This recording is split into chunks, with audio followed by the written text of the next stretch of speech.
आइए देखें जरा। आपकी बुक का है क्वेश्चन नंबर, क्वेश्चन नहीं इलस्ट्रेशन 65 है। पेज नंबर आपके पास है ये 3.40। इस क्वेश्चन में बोला गया आपसे इंटरेस्ट कवरेज रेशियो निकालना है और बिना गुल के मतलब कुल मिलाकर तीन आइटम दे रखे हैं। सबसे पहला काम हमारे पास क्या होता है कि हम लोग इंटरेस्ट कवरेज रेशो का फॉर्मूला लिख लें, जो कि क्या होता है, net profit before interest and tax होता है, जिसको डिवाइड करते हैं किसके साथ हम लोग, interest on long term date से डिवाइड करते हैं, ऐसे करते हैं। तो मुझे बताइए इसमें interest on long term date कितना है। Interest on long term date जो मेरे पास क्वेश्चन में गिवन है वो कितना है, 20 लाख का 12%, जो कि कितना आया, 2,40,000 आया। This is there. तो ये पार्ट निकल गया, लेकिन अब हमें चाहिए नेट प्रॉफिट। अब हमारे पास जो दे रखा है नेट प्रॉफिट वो है आफ्टर टैक्स। और आप जानते हैं आफ्टर टैक्स का मतलब होता है after interest and tax. After tax का मतलब होता है आफ्टर इंटरेस्ट एंड टैक्स, ये ध्यान रखेंगे। तो नेट प्रॉफिट की फिगर कितनी आपके पास है, 1,20,000 है। चलिए, अब जरा मेथड वन देखिए, मैं आपको तीन मेथड से करके दिखा रहा हूँ उसको। मेथड वन क्या निकालना है हमें, profit before interest and tax निकालना है। मेथड वन देखिए, let net profit before tax बराबर कितना है, एक्स। अच्छा एक बात समझिए आप, अगर मैं बिफोर टैक्स बोल रहा हूँ तो ये बिफोर टैक्स तो होगा लेकिन आफ्टर इंटरेस्ट है। आफ्टर, प्लीज समझिए, सीक्वेंस समझिए। पहले इंटरेस्ट माइनस होता है, फिर टैक्स माइनस होता है, फिर डिविडेंड माइनस होता है। तो जब आप ऐड बैक करेंगे तो पहले डिविडेंड माइनस ऐड करेंगे, फिर टैक्स ऐड करेंगे, फिर इंटरेस्ट ऐड करेंगे, ऐसे चलना है आपको। Got it. तो let net profit before tax is equal to x. ठीक है, तो टैक्स कितना हो जाएगा भाई, एक्स का कितना परसेंट बोल रहे हैं ये, 40/100 बोल रहे हैं, यानी कि 2/5x हो गया। अब मुझे बताइए नेट प्रॉफिट आफ्टर टैक्स जो होना चाहिए वो क्या होना चाहिए, net profit before tax minus tax होना चाहिए। नेट प्रॉफिट आफ्टर टैक्स कितना है, 1,20,000 है। Net profit before tax x था, टैक्स था 2/5x, तो कितना हो गया, 3/5x हो गया। यानी कि 3/5x इज इक्वल टू किसके बराबर है, 1,20,000 के बराबर है। एक्स इज इक्वल टू कितना है, 1,20,000 इंटू 5/3 है, तो कितना हो गया, 2 लाख निकल आया। क्या निकल आया, 2 लाख। 2 लाख क्या है, एक्स है। ये हमारे पास क्या है, net profit after interest but before tax is 2 lakh. Plus कर दिया इसमें क्या, इंटरेस्ट, कितने रुपए का इंटरेस्ट ऐड कर दिया, 240 का। तो वैल्यू कितनी आ गई, ये आ गया आपके पास net profit before interest and tax, 4,40,000 रुपये वैल्यू आ गई, निकल आई वैल्यू। यहाँ रख दीजिए इस तरफ 440, तो net profit before interest and tax है, डिवाइडेड बाई कितना है, 240 है। ये 0, 0, 0, 12, 22, 6 और 11, कितना आया बताइए, 1.82 टाइम्स, ऐसे ही कुछ है। कितना आ रहा है, 1.83 टाइम्स। ये था मेथड वन। मेथड वन क्या था, ये निकालने का बिफोर इंटरेस्ट एंड टैक्स की फिगर निकालने का। ठीक है जी। मेथड टू देखिए जरा यहाँ पर कैसे बनता है। Method two, unitary method. Let net profit before tax बराबर है 100। तो टैक्स क्या हो जाएगा भाई, टैक्स हो जाएगा 100 का 40%, बराबर कितना हो जाएगा, 40। तो नेट प्रॉफिट आफ्टर टैक्स जो हो जाएगा वो कितना हो जाएगा, 60 हो जाएगा। अब net profit after tax is 60, then tax कितना है आपके पास, 40 है। And net profit, if if net profit after tax is 1, then tax कितना हो जाएगा आपका, 40/60 हो जाएगा। And if net profit after tax is 120, then tax कितना हो जाएगा बताइए, 40/60 इंटू 120। अब जरा निकालिए वैल्यू कितनी आ जाएगी। 62 था, 1 2 3 3, तो कितना हो जाएगा ये बताइए। 60, आपके पास वैल्यू आई 40 में 60 इंटू कितना आ गया बस 1,20,000। 0 0 6 2 जा 1 2 3, वैल्यू आ गई कितनी 80,000। अब आप देखिए जरा, नेट प्रॉफिट आफ्टर टैक्स कितना था, 1,20,000, प्लस कर दिया इसमें क्या, टैक्स, कितना जोड़ दिया 80,000, प्लस कर दिया इसमें क्या, इंटरेस्ट, कितना जोड़ दिया इंटरेस्ट आपके पास, इंटरेस्ट की वैल्यू कितनी लिखी थी 2,40,000। तो क्या निकल कर आ गया, net profit before interest and tax is equal to 4,40,000। That's your answer. Book ने ऐसा कर रखा है। आपके पास सिंपल सा क्वेश्चन था, चाहे तो एक्स वाले तरीके से कर लें, चाहे 100 वाले तरीके से कर लें। अगर यही क्वेश्चन आपको 1 मार्कर आए तो कैसे करना है वो मैं शॉर्टकट सिखा रहा हूँ आपको अभी। That shortcut I am telling you here, वो है मेथड 3। मेथड 3, ये क्वेश्चन सॉल्व करने का मेथड 3 नहीं है, ये net profit before interest and tax निकालने का मेथड 3 है। हमने यहाँ क्या निकाल लिया, से निकाल लिया ना, if net profit of the tax is then tax, tax कितना है आपके पास, टैक्स, टैक्स ये आया ना 80,000। Net profit after tax is 120, 80 जोड़ दूंगा 2 लाख, 240 जोड़ दूंगा तो बिफोर इंटरेस्ट एंड टैक्स तीनों फिगर आ गया आपके पास निकल कर। अब तीसरा मेथड देखिए, और कितना आसान मेथड है, ये बताइए मुझे, ये है नेट प्रॉफिट आफ्टर 40% टैक्स, बराबर कितना है 1,20,000। Everybody is okay with this. 40% tax काटने के बाद फिगर कितनी है 120। तो मैं मान लूं कि अगर मेरी फिगर 100 थी, उसमें से 40 काट दूंगा तो ये फिगर किसकी किसको रिप्रेजेंट करे, 60 को रिप्रेजेंट कर रही है ना। तो अगर 1,20,000 60 को रिप्रेजेंट कर रहा है तो 100% कितना है, बताओ जरा कितना हो जाएगा बताइए। ये चला गया, खैर दो हो गया, कितना बच गया, कितना रिप्रेजेंट कर रहा है 2 लाख, निकल गया, क्या निकला ये, नेट प्रॉफिट बिफोर टैक्स कितना है 2 लाख, निकल आया। प्लस कर दिया इसके अंदर क्या, इंटरेस्ट, क्या निकल आया 240। टोटल फिगर क्या आ गई, net profit before interest and tax is 4,40,000। Done हो गया, कितना आसान है। ये फिगर अगर 120 है टैक्स काटने के बाद, और टैक्स था 40%, तो 60% रिप्रेजेंट करती है ओरिजिनल फिगर का। 60% अगर 120 है तो 100% कितना है 2 लाख।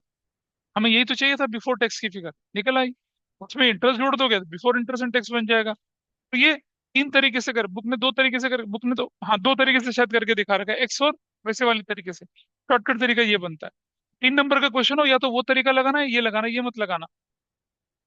3 नंबर के तरीके में बिफोर टैक्स निकालने के नंबर भी होंगे, एक नंबर इसका होगा, एक नंबर इसका होगा इंटरेस्ट निकालने का, और एक नंबर इसका होगा। 3 नंबर ऐसे हो सकते हैं आपके। तो 3 नंबर के क्वेश्चन में आपको थोड़ा सा काम करके दिखाना है, शॉर्टकट नहीं लगाना है। लेकिन यही क्वेश्चन अगर 1 मार्कर में आ जाए, you can apply shortcut. I hope this is clear. चलिए, ये तो था इलस्ट्रेशन 65। अब जरा एक्सरसाइज की तरफ चलिए, पहले इसी की तरफ चलिए फटाफट से।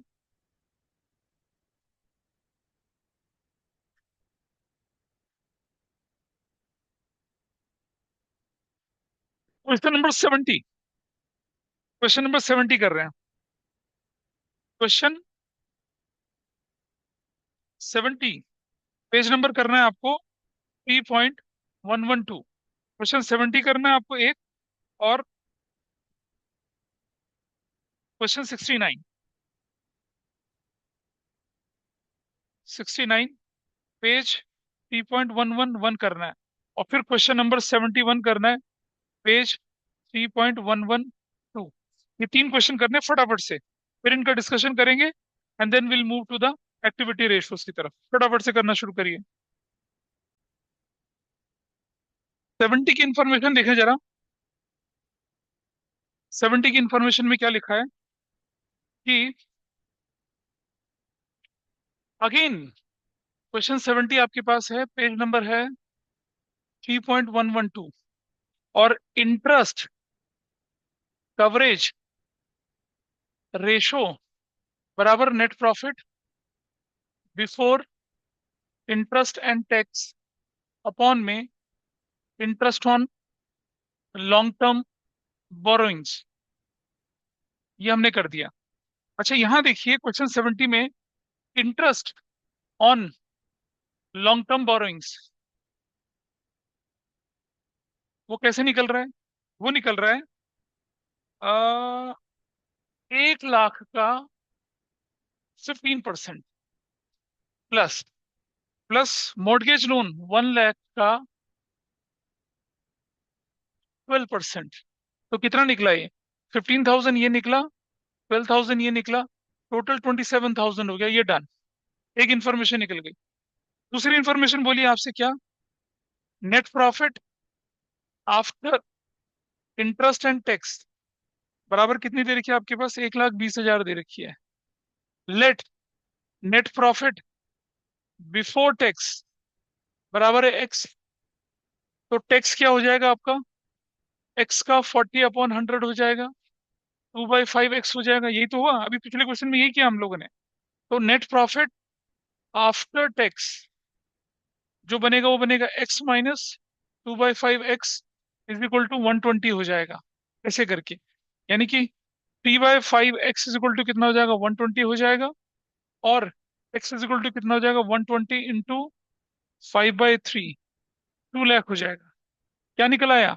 Net profit after interest, after interest but before tax, before tax कितना निकल आया? 2 लाख निकल आया। प्लस कर दिया इसमें क्या? Interest on long term dates. कितना इंटरेस्ट है लॉन्ग टर्म डेट में? 27,000। तो net profit before interest and tax कितना आ जाएगा? 2,27,000 आ गया। That's your answer. आपके पास क्या वैल्यू निकल कर आई? 227 डिवाइडेड बाय कितना कर रहे हैं हम लोग? 27,000। 3 से 3 चला गया, बताइए कितना निकला? 8.41 टाइम्स। That's your answer. कहाँ गड़बड़ हो रही थी बताओ? हाँ, 60 70 ये हो चुका है, ठीक है। हाँ, 69, 69 में क्या परेशानी बताओ? 69 तो कर सकते हैं या दिक्कत है? अच्छा, 71 आ जाते हैं जरा। क्वेश्चन 71 तो बिल्कुल हलवा क्वेश्चन है भाई। पेज 3.112। क्योंकि क्वेश्चन 71 में सारी इंफॉर्मेशन गिवन है। क्या क्या गिवन है जरा देखिए बड़ा क्लियरली। फिर से फॉर्मूला वही, interest coverage ratio, net profit before interest and tax upon में interest on long term debts. अच्छा, इंटरेस्ट। अब आप देखिए क्वेश्चन के अंदर 71 में आपके पास इक्विटी शेयर भी दे रखा है, प्रेफरेंस भी दे रखा है, 10% डिवेंचर भी दे रखा है, लॉन्ग टर्म लोन्स भी दे रखा है। और 10% डिवेंचर भी दे रखा है, और interest on long term loan bank भी दे रखा है। तो हम यहाँ लिखते हैं क्या? Interest on long term debt वो कैसे निकलेगा? सबसे पहले निकालिए 10% इंटरेस्ट, 50,000 का 10/100 प्लस 5,000 ये टोटल कितना हुआ? 5,000 प्लस 5,000, टोटल कितना निकल गया? 10,000 निकल गया। इंटरेस्ट निकल गया लॉन्ग टर्म डेट पे, ठीक है। अच्छा, नेट प्रॉफिट आफ्टर टैक्स कितना गिवन है? आफ्टर टैक्स 75,000, ठीक है। Plus tax, what is the tax figure given to you? 9,000 plus interest on long term debt वो कितना निकलेगा आपके पास? 10,000। टोटल कर लीजिए कितना आएगा?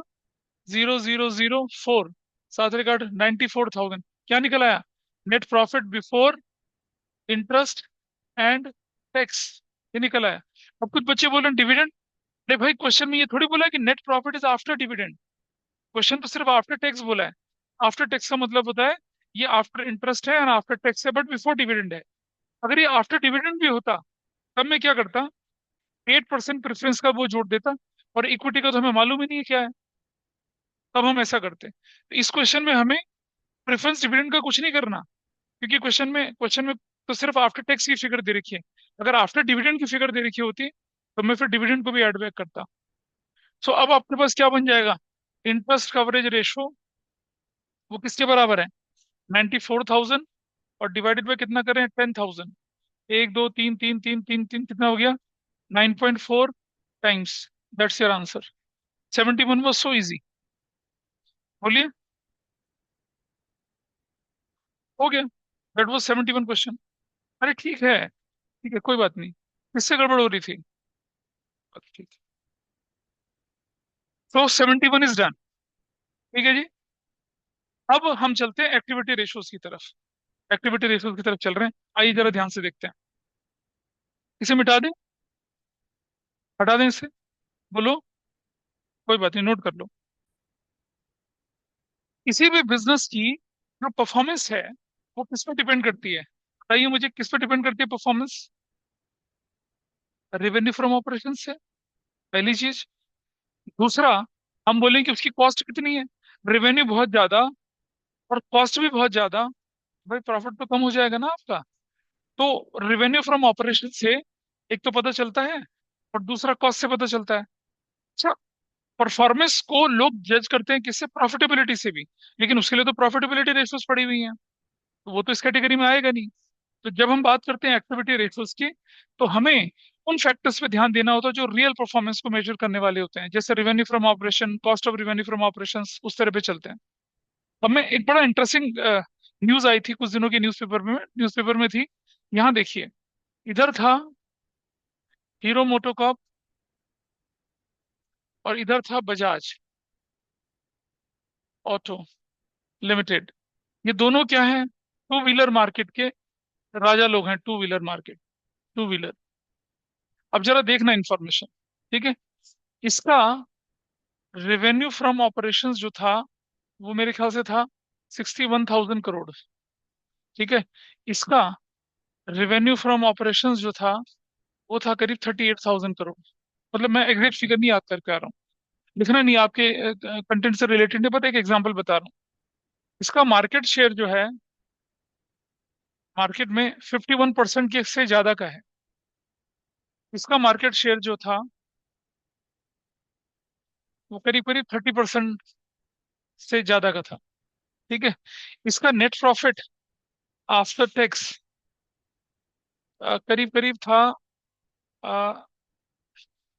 अच्छा, 2068 करोड़ के करीब था। इसका net profit after tax 3800 crore के करीब था। 38 नहीं, मेरे ख्याल से 33 यानी 3680 ऐसा कुछ करके था। और पता है न्यूज़पेपर वाले ने क्या ले रखा था, who is ruling Indian two wheeler market. बताओ कौन है रूलर।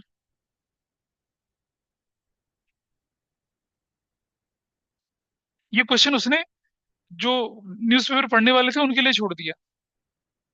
क्या बढ़िया इंटरेस्टिंग आर्टिकल था, देखो। कौन है लीडर, कौन है मार्केट का।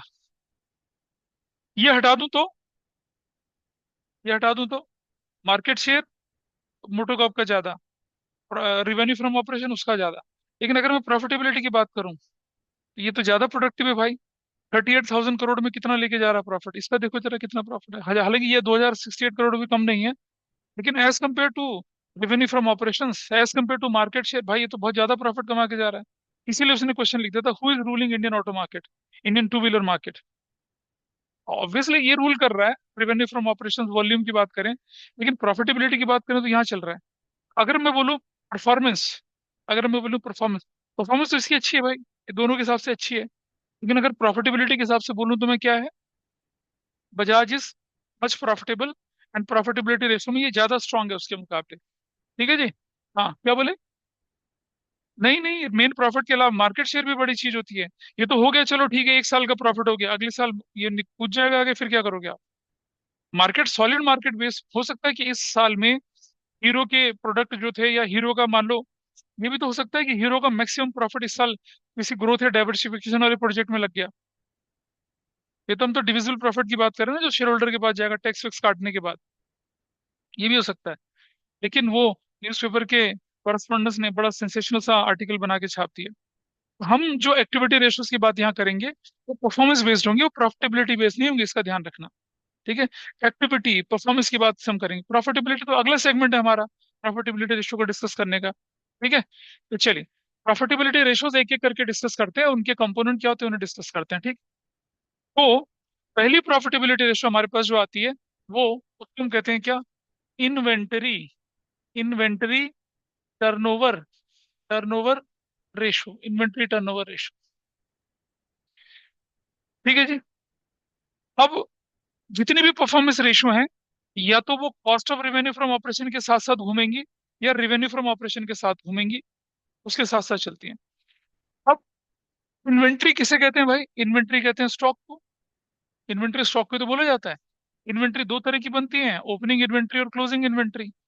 अगर आपके क्वेश्चन में ओपनिंग और क्लोजिंग दोनों दे रखा हो, तो हम क्या करेंगे, इनका टाइम है, तो हम क्या करेंगे, हम इसको डिवाइड करेंगे क्या, एवरेज, एवरेज इन्वेंट्री से, एवरेज इन्वेंट्री से डिवाइड करेंगे। अब मुझे बताइए, इन्वेंट्री टर्नओवर रेशियो को कैलकुलेट करते, इन्वेंट्री जो होती है ना, इन्वेंट्री हमारी, ओपनिंग स्टॉक क्लोजिंग स्टॉक, इसका कंपैरिजन रेवेन्यू फ्रॉम ऑपरेशन से ज्यादा अच्छा होगा या कॉस्ट ऑफ गुड्स सोल्ड से ज्यादा अच्छा होगा? क्योंकि कॉस्ट ऑफ गुड्स सोल्ड के दो बड़े इंपॉर्टेंट कंपोनेंट, ओपनिंग स्टॉक और क्लोजिंग स्टॉक, तो यही होते हैं। इससे होगा कंपैरिजन ज्यादा उसका। तो हम क्या करेंगे, यहाँ लिखेंगे cost of revenue from operations, cost of revenue from operations. तो अगर इन्वेंट्री टर्नओवर रेशियो, तो एवरेज इन्वेंट्री, और न्यूमरेटर में क्या लगेगा, cost of revenue from operations. Cost of revenue from operation का दूसरा नाम कॉस्ट ऑफ गुड्स सोल्ड होता है। कॉस्ट ऑफ गुड्स सोल्ड के बहुत सारे फॉर्मूले मैंने आपको चैप्टर 1 में समझाए थे।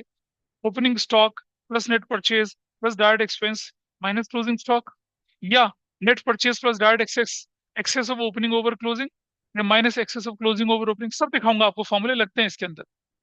अब एक बात ध्यान रखिएगा, अगर आपके क्वेश्चन में, अगर आपके क्वेश्चन में सिर्फ ओपनिंग स्टॉक हो तो क्या करेंगे, opening stock plus zero divided by two करेंगे? नहीं करेंगे ऐसा। सिर्फ ओपनिंग स्टॉक हो तो डिवाइडेड बाय ओपनिंग स्टॉक, सिर्फ क्लोजिंग स्टॉक हो तो डिवाइडेड बाय क्लोजिंग स्टॉक। अगर ओपनिंग क्लोजिंग दोनों हो तब एवरेज निकालना है, इसका ध्यान रखना है। एवरेज कब निकलेगा, जब ओपनिंग क्लोजिंग दोनों होगा। क्वेश्चन में कुछ भी ना बोला जाए तो हम स्टॉक को क्या लेके चलेंगे, क्लोजिंग स्टॉक लेके चलेंगे। Is that clear? वैसे रियल फॉर्मूला होता है cost of revenue from operation upon में स्टॉक ओनली, सिर्फ स्टॉक, वो भी कौन सा वाला, क्लोजिंग स्टॉक। लेकिन अगर ओपनिंग क्लोजिंग दोनों आ जाएगा तो हम क्या करेंगे, एवरेज लेके चलेंगे। इसका फॉर्मूला यही बनता है, cost of revenue from operation upon में एवरेज क्या, इन्वेंट्री। ठीक है जी, एक हो गया। दूसरा देखिए आप, अब दूसरी रेशियो हमारे पास आई, trade receivable turnover ratio, trade receivable turnover ratio, ये निकल कर आई। ठीक है जी। जैसे कि नाम बता रहा है ट्रेड रिसीवेबल, तो मैं क्या करूंगा, डिवाइड किससे करूंगा, एवरेज ट्रेड रिसीवेबल से। और ये ट्रेड रिसीवेबल जो होते हैं, इसके दो कंपोनेंट होते हैं, डेटर और बीआर। भाई मुझे बताओ, डेटर का जन्म किससे होता है, सेल्स से, कैश सेल से या क्रेडिट सेल से? क्रेडिट सेल से। तो ज्यादा अच्छा कंपैरिजन किसके साथ बनेगा इसका, सेल्स से। वो भी कौन सी वाली, क्रेडिट सेल से। इसका फॉर्मूला क्या बनाएंगे, क्रेडिट रेवेन्यू फ्रॉम ऑपरेशंस, और अपॉन में कर देंगे क्या, एवरेज ट्रेड रिसीवेबल। वो एक बात ध्यान देंगे जरा, ओपनिंग डेटर और ओपनिंग बीआर अगर गिवन है, closing debtor closing BR given नहीं है, तो सिर्फ टोटल कर देंगे, डिवाइडेड बाय टू नहीं करना। क्लोजिंग डेटर और क्लोजिंग बीआर गिवन है, ओपनिंग नहीं दे रखा, तो टोटल कर देंगे, डिवाइडेड बाय टू नहीं करना। लेकिन अगर ओपनिंग डेटर और क्लोजिंग बीआर गिवन है, तो भाई क्या करना है, फिर एवरेज निकालना है। Opening debtor opening BR, closing debtor closing BR, total करके, अच्छा सुनना, opening debtor opening BR, closing debtor closing BR, चार हो जाती है ना, कई लोग चार से डिवाइड करते हैं, नहीं। ओपनिंग डेटर और opening BR one component trade receivable, closing debtor और closing BR one component trade receivable, उनको डिवाइडेड बाय टू ही करना है। लेकिन अगर ओपनिंग और क्लोजिंग हो तभी डिवाइडेड बाय टू करना है, अदरवाइज नहीं करना। नॉर्मल फॉर्मूला होता है credit revenue from operations upon में trade receivable, only trade receivable. लेकिन क्योंकि ओपनिंग क्लोजिंग होता है इसलिए एवरेज लिख लेते हैं हम लोग। तो this formula is also okay. क्या यहाँ cost of revenue from operation से कंपैरिजन अच्छा बनता? नहीं बनता। तीसरा फॉर्मूला देखिए आपके पास, trade payable, trade payable turnover ratio, जैसा कि नाम बता रहा है। क्या लिखेंगे नीचे हम लोग? Average trade payable, average trade payables लिखेंगे। अब ट्रेड पेबल में दो आइटम होते हैं, क्रेडिटर और बीपी। तो क्रेडिटर का जन्म कहाँ से होता है? कौन सी परचेज? Credit purchase. तो क्या लिखेंगे? Net credit purchase. हो गया खत्म। क्रेडिट परचेज के साथ कंपैरिजन किसका बनता है? क्रेडिटर और बीपी का। तरीका वही है, opening creditor opening BP plus closing creditor closing BP divided by क्या करना है? 4 करना है। अगर सिर्फ ओपनिंग दे रखा हो, क्लोजिंग ना दे रखा हो, तो ओपनिंग ही लिखेंगे, और सिर्फ क्लोजिंग दे रखा हो तो क्लोजिंग। एवरेज नहीं निकालना है। और चतुर बच्चे क्या करते हैं, since opening is not given उसे जीरो मान लेते हैं, क्लोजिंग रख लेते हैं, zero plus closing divided by 2 करते हैं। एवरेज तब करना है जब दोनों फिगर हो, अदरवाइज एवरेज नहीं करना है। ठीक है, दिस इज डन। नंबर 4, देखो जरा चौथा फॉर्मूला कौन सा आपके पास है? हाँ, अब आ जाइए, देखिए ध्यान से। Working capital turnover ratio. अब एक बात ध्यान से समझेंगे, वर्किंग कैपिटल रेशो और वर्किंग कैपिटल टर्नओवर रेशो में फर्क है। वर्किंग कैपिटल रेशो थी short term solvency ratio, current ratio, याद है? और ये क्या है? Performance ratio. तो वहां तो करंट असेट्स अपॉन में करंट लायबिलिटी किया था। तो यहाँ क्या करेंगे, जैसे कि नेम इंडिकेट कर रहा है, नीचे क्या लिखेंगे? Working capital. अच्छा, यहाँ एवरेज वर्किंग कैपिटल नहीं लिखेंगे, क्योंकि एवरेज की जरूरत ही नहीं पड़ती। वर्किंग कैपिटल तो साल के आखिर में होता है, current assets minus current liabilities. अब वर्किंग कैपिटल का comparison cost of goods sold से अच्छा होगा या फिर सेल से ज्यादा अच्छा होगा? सेल से, क्योंकि कॉस्ट ऑफ गुड्स सोल्ड में तो वर्किंग कैपिटल का कोई रोल ही नहीं। Opening stock, net purchases, hired expense, closing stock, सारे खर्चे वाले आइटम है ना? तो आप बोलेंगे सर स्टॉक तो करंट असेट, तो स्टॉक करंट असेट तो लायबिलिटी कहाँ है? वो तो है ही नहीं। और दूसरी बात, वर्किंग कैपिटल का यूज होता है सेल्स जनरेट करने में। वर्किंग कैपिटल का इस्तेमाल कहाँ है? सेल्स। इसका इसका फॉर्मूला बनेगा क्या? Revenue from, revenue from operations, revenue from operations upon में क्या करेंगे? वर्किंग कैपिटल करेंगे। नंबर 5, बताइए नंबर 5 क्या है? अब बारी आई क्या? Fixed assets turnover ratio. तो नीचे क्या होना चाहिए बताइए? नीचे क्या होना चाहिए? Fixed assets. नीचे क्या होना चाहिए? फिक्स एसेट्स होना चाहिए। एवरेज नहीं लिखते, क्या लिखते हैं? Fix assets. कौन सी वाली? Net fixed assets. Net fixed assets बोला हम लोगों ने। नेट फिक्स एसेट्स और नेट एसेट्स में फर्क होता है, मालूम है? कोई बताएगा मुझे क्या डिफरेंस होता है नेट एसेट्स में और नेट फिक्स एसेट्स में? क्या फर्क है?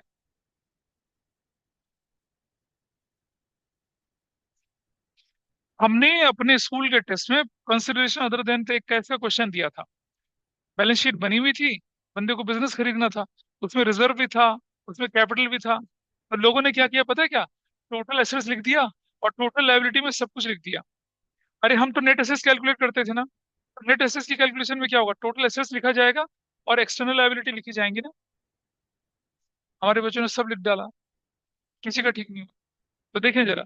तो नेट नेट फिक्स एसेट्स का मतलब होता है टेंजिबल इंटेंजिबल में से प्रोविजन फॉर डेप्रिसिएशन माइनस कर लेना। और नेट एसेट्स का मतलब होता है capital employed. Net fixed assets मतलब tangible assets, intangible assets, long term वाली, उसमें से प्रोविजन माइनस करने के बाद की फिगर। और नेट एसेट्स का मतलब है कैपिटल एम्प्लॉयड। तो हमारा क्या है? हमारा है फिक्स एसेट्स टर्नओवर रेशो। हम क्या लिख रहे हैं नीचे डिनोमिनेटर में? नेट फिक्स एसेट्स लिख रहे हैं, नेट एसेट्स नहीं लिख रहे हैं। नेट एसेट्स होती है कैपिटल एम्प्लॉयड। अब मुझे बताइए, फिक्स एसेट्स बिजनेस में यूज करी जाती हैं क्या करने के लिए? प्रोडक्शन के लिए। उनसे क्या होता है? सेल्स जनरेट होती है। इसका कंपैरिजन भी किसके साथ बनता है? रेवेन्यू फ्रॉम ऑपरेशंस के साथ बनता है, रेवेन्यू फ्रॉम ऑपरेशंस। हमने बोला परफॉर्मेंस रेशियोज हैं, या तो किससे रिलेटेड है? रेवेन्यू फ्रॉम ऑपरेशन से। या किससे रिलेटेड है? ये cost of revenue from operation से। या फिर क्या, वो क्रेडिट सेल्स या क्रेडिट परचेज। दो आइटम है जो क्रेडिट सेल्स क्रेडिट परचेज से रिलेटेड है, बाकी तीन आइटम तो रेवेन्यू फ्रॉम ऑपरेशन से, एक cost of revenue from operation से। नंबर 6 बताइए अगली क्या रेशो है? हाँ, कैपिटल, हाँ, कैपिटल एम्प्लॉयड टर्नओवर रेशो, या मैं बोलूं क्या, नेट एसेट्स टर्नओवर रेशो, क्या बोले, या net assets turnover ratio, capital. हाँ, इसमें नीचे क्या होना चाहिए बताइए, इसमें नीचे क्या होना चाहिए, कैपिटल एम्प्लॉयड होना चाहिए। ये क्लैरिटी कहलाती है कंसेप्चुअल क्लैरिटी। क्या होना चाहिए नीचे, कैपिटल एम्प्लॉयड। एक आम बच्चे को फर्क नहीं पता चलेगा नेट फिक्स एसेट्स और नेट एसेट्स में क्या है। यहाँ मैं कैपिटल एम्प्लॉयड की जगह नेट एसेट्स लिख दूं, वो कहता है ये तो सेम ही है। बहुत डिफरेंस है नेट फिक्स एसेट्स और नेट एसेट्स में। ऊपर क्या, ऊपर क्या, दोबारा से वही क्या, रेवेन्यू फ्रॉम, बोलिए, बोलिए, रेवेन्यू फ्रॉम ऑपरेशंस, या रेवेन्यू फ्रॉम ऑपरेशन। देखिए क्या लिखा है, रेवेन्यू फ्रॉम ऑपरेशन है, कुछ और लिखा है, रेवेन्यू फ्रॉम ऑपरेशंस। ठीक है जी। तो ये सब 6 की 6 रेशो आपके पास क्या कहलाती है, कौन सी रेशोज कहलाती हैं ये, एक्टिविटी रेशोज हैं। इन्हें याद करना कोई मुश्किल काम है। यही रेशो सबसे ज्यादा उलझन पैदा करती हैं, पता है। सॉल्वेंसी रेशो फिर भी याद हो जाती है, क्योंकि वो डोरेमोन की शक्ल बन जाती है, अकाउंटिंग इक्वेशन से काम चलता है। ये परेशानी, लेकिन इस परेशानी को आपको दूर करना है। नंबर वन क्या बोला आपने, inventory divided by average inventory, ऊपर कॉस्ट ऑफ गुड्स सोल्ड। दूसरी, ट्रेड रिसीवेबल टर्नओवर रेशो, नीचे एवरेज ट्रेड रिसीवेबल, ऊपर क्या, नेट क्रेडिट सेल्स या क्रेडिट रिवेन्यू फ्रॉम ऑपरेशंस। तीसरा, ट्रेड पेबल रेशो, नीचे क्या, एवरेज ट्रेड पेबल, जो रेशो वो एवरेज में जाएगा नीचे। और ऊपर क्या, net credit purchase. Next ratio कौन सी आपके पास है, वर्किंग कैपिटल, नीचे वर्किंग कैपिटल तो ऊपर सेल्स। अगली है फिक्स एसेट्स टर्नओवर, नीचे फिक्स एसेट्स तो ऊपर सेल्स फिर से। और तीसरी रेशो क्या है, मैंने गुलाबी फॉर्मूले में क्या लिखा है बता। हाँ, इसीलिए कलरफुल चीजें देता हूँ। जो गुलाबी फॉर्मूले हैं वो है असली वाले, जो पिंक कलर के लिखे हुए हैं उनको ध्यान देना है। मैंने ये नोट्स जो थे बीकॉम ऑनर्स को ध्यान में रख के बनाए थे, कि अगर कोई बच्चा 12th के बाद घर ना बसाए, पढ़ाई करे आगे, तो उसके वहां भी काम आए। और सीयूटी तो ऑलरेडी कवर करता है। तो जब आप ग्रेजुएशन करेंगे, जब भी आप जिंदगी में रेशियो एनालिसिस पढ़ेंगे ना, ये किट आपको काम आएगी। ठीक है। And I am a firm believer of after sale service. अभी आपको ग्रेजुएशन में लगता है ना कि हाँ सर कैश फ्लो के रेशियो के नोट्स चाहिए, मुझे मैसेज करना, मैं 1 मिनट में आपको दे दूंगा। बहुत सारे बच्चे मांगते हैं, क्योंकि जब उन्होंने पढ़ा होता तब वो कंपनीज एक्ट के हिसाब से नहीं पढ़ा था। अब वो कंपनीज एक्ट के हिसाब से पढ़ते हैं, तो फिर वो नोट्स मांगते हैं, मैं दे देता हूँ उनको। ठीक है। तो जब तक मैं हूं तब तक तो मैं दूंगा इसको। अच्छा, ये हो गया। चलिए अब हम करते हैं क्या, शुरुआत करते हैं किससे, इन्वेंट्री टर्नओवर रेशियो से। निकाल लीजिए उसको फटाफट से, पेज नंबर खोल लीजिए फटाफट से आप लोग, पेज नंबर 6 निकाल लीजिए। देखिए जरा, एक एक रेशो को डिटेल में देखना है, आप पेज नंबर 6 पे आ जाते हैं। ये कहता है कि एक्टिविटी रेशियोज, कौन सी रेशियोज हैं, which the resources, this ratio indicates the efficiency with which resources available are utilized in a business firm. ये कॉस्ट ऑफ गुड्स सोल्ड, या फिर किसके बेसिस पे निकाली जाती हैं, सेल्स के बेसिस पे निकाली जाती हैं, पढ़ा आप लोगों ने अभी। भाई most of the ratios are calculated through revenue from operations. एक आपकी कॉस्ट ऑफ गुड्स सोल्ड से निकलती है, और दो रेशियो आपकी नेट सेल्स और क्या निकलती है, नेट क्रेडिट सेल्स और नेट क्रेडिट परचेज से निकलती है। और ये इंटीजर्स के रूप में दिखाई जाती है, परसेंटेज की फॉर्म में नहीं दिखती हैं। आइए देखें, stock turnover ratio, inventory turnover ratio. ये रेशियो रिलेशनशिप दिखाती है किसका, कॉस्ट ऑफ गुड्स सोल्ड का, और किसका दिखाती है, average inventory carried on that period of time. इसके क्रक्स को समझने की कोशिश करना। बेटा देखो, न्यूमरेटर में रिवेन्यू है, cost of revenue from operation है। डिनोमिनेटर में क्या है, एवरेज स्टॉक है। अगर ये रेशो हायर है तो इसका मतलब अच्छा है या बुरा है। पिछले बैच में क्वेश्चन, हाँ पिछले बैच में मतलब मंडे वेडनेसडे के बैच में बच्चे ने क्वेश्चन पूछा मुझसे कि sir cost of goods sold बढ़ना, ये तो अच्छी बात नहीं है। मैंने कहा हाँ, अच्छी बात नहीं है, लेकिन हमने ये देखना है कि कंपैरिजन किससे कर रहे हैं। हम कंपैरिजन कर रहे हैं स्टॉक से। अगर कॉस्ट ऑफ गुड्स सोल्ड ज्यादा और आपके पास स्टॉक कम है, इसका मतलब क्या कर रहे हैं आप, कम से कम स्टॉक में आप क्या कर रहे हैं, अपनी कॉस्ट को मेंटेन कर रहे हैं। मतलब इन्वेंट्री का बोझ नहीं डाल रहे हैं, मतलब पैसा ब्लॉक नहीं कर रहे हैं। तो ज्यादा हायर रेशो होगी तो अच्छी होती है। ठीक है, लेकिन एक्सट्रीमली हायर रेशो वो खतरनाक होती है। तो आप देखिए, लोअर स्टॉक टर्नओवर रेशियो क्या होगी आपका, मतलब क्या हो रहा है कि आपने अननेसेसरी अपना पैसा क्या स्टॉक में ब्लॉक कर रखा है। न्यूमरेटर कम और डिनोमिनेटर ज्यादा, तो क्या होगा, आपके रेशो बढ़ जाएगी, रेशो इज लोअर। तो क्या कहते हैं, reflect dull business, over investment in stock, accumulation of stock at the end of the period in anticipation of higher prices and unreasonable goods वगैरह, इसकी बात होती है। Cost of revenue. अच्छा, कॉस्ट ऑफ गुड्स सोल्ड निकालने के अलग अलग तरह के फॉर्मूले मैंने आपको बताए थे। Opening stock plus net purchase plus direct expense minus closing stock. और मैंने कहा था पहले चैप्टर में कि रेशो में इसका इस्तेमाल होगा। फिर देखिए, net purchase plus direct expense minus excess of opening over closing stock, ये भी फॉर्मूला सीखा था, आपको याद है? अगर ओपनिंग कम और क्लोजिंग ज्यादा तो हम बोलते हैं उसे इंक्रीज इन स्टॉक। और इंक्रीजिंग स्टॉक को क्या करते हैं हम लोग? Decrease in stock, sorry. अगर हमारे पास क्या है, ओपनिंग ज्यादा और क्लोजिंग कम है तो डिक्रीज इन स्टॉक होता है, उसे हम जोड़ते हैं। और नेट परचेज पर direct expense minus excess of closing over opening. Excess of closing over क्या? ओपनिंग। ठीक है। और इसी तरह से net purchase plus direct expense minus increase in inventory, ये भी फॉर्मूला आपके सामने आया। नेट सेल्स में से अगर ग्रॉस प्रॉफिट माइनस कर दें तो भी कॉस्ट ऑफ गुड्स सोल्ड निकल आएगी। और अगर नेट सेल्स में ग्रॉस लॉस अगर हम जोड़ दें तो भी हमारी क्या निकल आएगी? कॉस्ट ऑफ गुड्स सोल्ड निकल आएगी। This is fine with you.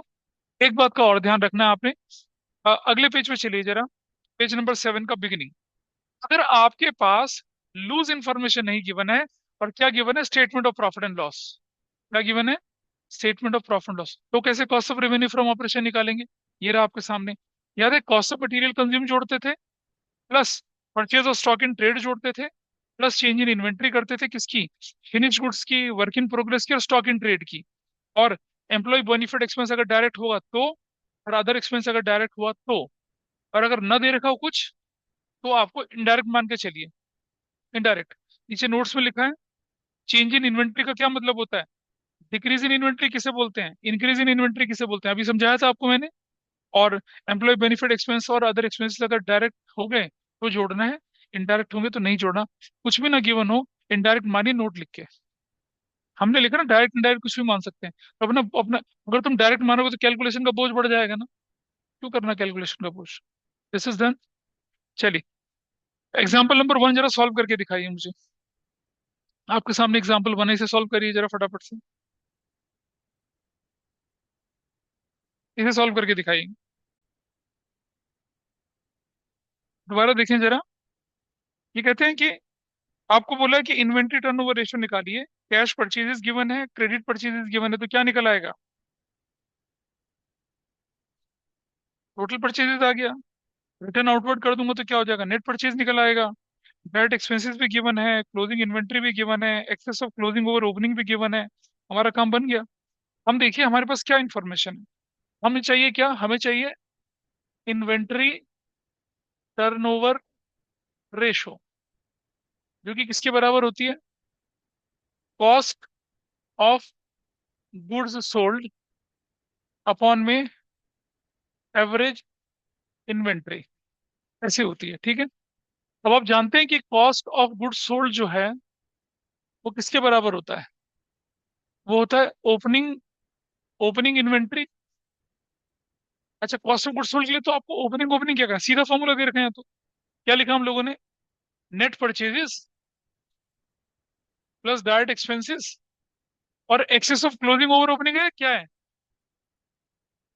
हाँ, तो minus excess of closing over opening inventory, ये दे रखा है। नेट परचेज कैसे निकाले? कैश परचेज बताओ कितनी है? क्रेडिट परचेज कितनी है? और क्रेडिट 60, माइनस रिटर्न कितना? प्लस डायरेक्ट एक्सपेंस कितने के? 30,000 के। और ये एक्सेस ओवर ओपनिंग कितना है? 20,000। तो कितना आ गया? 140। 140 प्लस 30 कितना हो गया? 170। और माइनस 20,000 कितना आ गया? 150 आ गया। ये तो हमारा वो निकल आया। अच्छा, अब हम जानते हैं क्या कि एक्सेस ऑफ ओपनिंग क्लोजिंग है ना, क्लोजिंग। हम लिखते हैं क्या? Closing inventory minus opening inventory बराबर कितना दे रखा है आपके पास? 20,000 दे रखा है ना। What is closing inventory in the question? 60,000 minus opening inventory बराबर कितना हो गया? 20,000। और भाई, ओपनिंग इन्वेंट्री बराबर कितना हो जाएगा? 60,000 माइनस 20,000 कितना बनेगा? 40,000। और तो एवरेज इन्वेंट्री क्या बन जाएगी? एवरेज इन्वेंट्री, भाई ओपनिंग कितना आपके पास है? 40,000। What is closing? 60,000 divided by 2 करूंगा तो कितना आ जाएगा? 50,000 आ जाएगा। सो देखिए अब आपके पास आंसर देखिए यहाँ पर। इन्वेंट्री टर्नओवर रेशो कैसे निकलेगा? 1,50,000 डिवाइडेड बाई कितना कर दिया, 50,000। What is your answer? 3 times. That's your answer, निकल गया। कैसे करना था इसको? Got it? Is it fine? चलिए एक क्वेश्चन करते हैं और बुक्स। Direct expense. रुक जाओ बेटा, रुक जाओ, रुक जाओ, रुक जाओ। हाँ, क्या बोले? दोबारा बोलो, क्या थी आपकी, क्या प्रॉब्लम है बताओ। क्या कॉस्ट ऑफ गुड्स सोल्ड में डायरेक्ट माइनस हाँ, 20,000 क्यों कर रहे हैं? क्यों कर रहा है देखो मैं बताता हूँ आपको। इधर दिखाओ। कॉस्ट ऑफ गुड्स सोल्ड में से क्या माइनस करा मैंने? ये वाला पार्ट, ये यस सर, हाँ। ये वाला, ये वाला, इसी की बात कर रही हो ना? हाँ फॉर्मूला होता था net purchases plus direct expenses, ठीक है, minus excess of closing inventory over opening inventory. याद है फॉर्मूला कुछ ऐसा? एग्री करते हो इस फॉर्मूले से, कॉस्ट ऑफ गुड्स हाँ सोल्ड का? हाँ अब नेट परचेज कितनी निकली थी आपकी? 140, ठीक है, प्लस डायरेक्ट एक्सपेंस कितने का आपके पास? 30,000। Excess of closing over opening question में गिवन है कितने का? 20,000। आया ना? बोल भाई। हाँ हाँ तो फिर हाँ। टोटल कितना हो गया? 170 माइनस 20, कितना? 150। ये किया मैंने, हाँ ठीक है, इसलिए क्लियर। इसलिए ऐसा हुआ। ठीक है, चलिए एक्सरसाइज पे चलिए जरा, एक क्वेश्चन पे फटाफट से। क्वेश्चन नंबर 82 करिए अपनी बुक का। क्वेश्चन नहीं, क्वेश्चन 83 करिए पहले। Question page number 3.114। Question 83, page 3.114। ऐसे करना है, ये करिए जल्दी से। अ, इसके बाकी के जो क्वेश्चंस हैं that will cover up in the next class. और एक एक रेशो को डिटेल में डिस्कस करके और उसके क्वेश्चंस को लेके चलेंगे। और अगली क्लास थोड़ी सी बड़ी करने की कोशिश करते हैं। मैं देखता हूँ कि 4 बजे हो जाए या 4:30 से 6:30 तक कर सकते हैं क्लास को। कितने बजे? चलो कोई बात नहीं, फिर आज वाइंड अप कर रहे हैं। आपको ना इसके इलस्ट्रेशन रिवर्स ऑर्डर में ले, मतलब 67 से लेकर आगे तक जहां तक भी आपके टर्नओवर के क्वेश्चंस आते हैं उनको ट्राई करेंगे आप। और फिर हम सबका अगली क्लास में डिस्कशन लेके चलेंगे, ठीक है? That's all for today.